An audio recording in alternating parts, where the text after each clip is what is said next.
As a young child, I loved the Easter story. I loved the drama of it. I learned all about the sad events of Good Friday, Jesus' death and the devastated reaction of his friends. But then, of course, I also learnt about the next part of the story, the events of that triumphant and celebratory Sunday when Jesus is risen from the dead. And as I grew in understanding, as a teenager, I knew the importance of the story, that at the heart of the universe there is a God who has laid down his life so that others can live. Tim Keller says, "On the cross, Christ wins through losing, triumphs through defeat, achieves power through weakness and service, and comes to wealth via giving it all away." The verses in John 12 tell the part of the Easter story where Jesus predicts his own death. He is preparing people and letting them know that his earthly ministry is coming to a close. And it's possible that these are the last words that Jesus preached in a public setting before his arrest. As I reflected on the passage recently, it was the last part that really stood out for me. In verse 35 and 36, Jesus tells the people, "You are going to have the light just a little while longer. Walk while you have the light, before darkness overtakes you. Whoever walks in the dark does not know where they're going. Believe in the light while you have the light, so that you may become children of light." One of my favourite movies is The Croods, a children's movie about a family living in prehistoric times.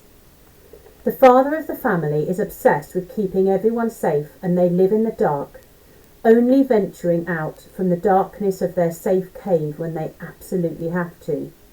But of course it would be a very boring movie if that's all they did, and the family is forced out of what they believe is the safety of the darkness of their cave into a glorious adventure where light symbolises a reawakening and fulfilment. The light they soon desire is not just the daylight outside of the cave, but also fire that guides the way and illuminates dark and scary places. And symbolically, they start living in the light, taking risks, being who they were created to be. They move from hiding in the dark to living in the light. And the more they live in the light, the more they desire this life that they've been hiding from. And as I reflected more on the passage, I thought about what living in the light really means to a Christian. I believe that walking in the light has everything to do with being known for who we really are. If we choose to stay in the darkness, we are submitting to shame. We're presenting an image that doesn't reflect the inner reality of our hearts. Ben Stunk says, "Darkness helps keep reality hidden, because we fear that we need to perform well to be accepted. But as Christians, we know that our acceptance is based on God's love for us. Walking in the light is simply about letting reality be known.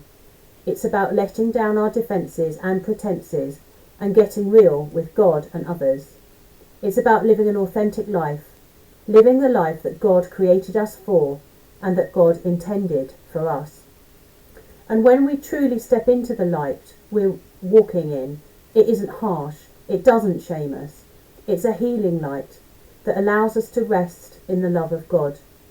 The promise for those who walk in the light is that we have actual fellowship with one another, which means we really know other people and they really know us.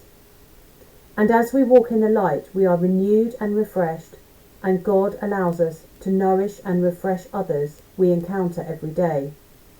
We begin to take more risks and become closer to being the person God intended us to be, daring greatly and loving deeply. Just as Jesus stepped out of the dark tomb into the light when he defeated death, so too should we step into the light to walk beside him. Being able to walk in the light is the joy of Easter.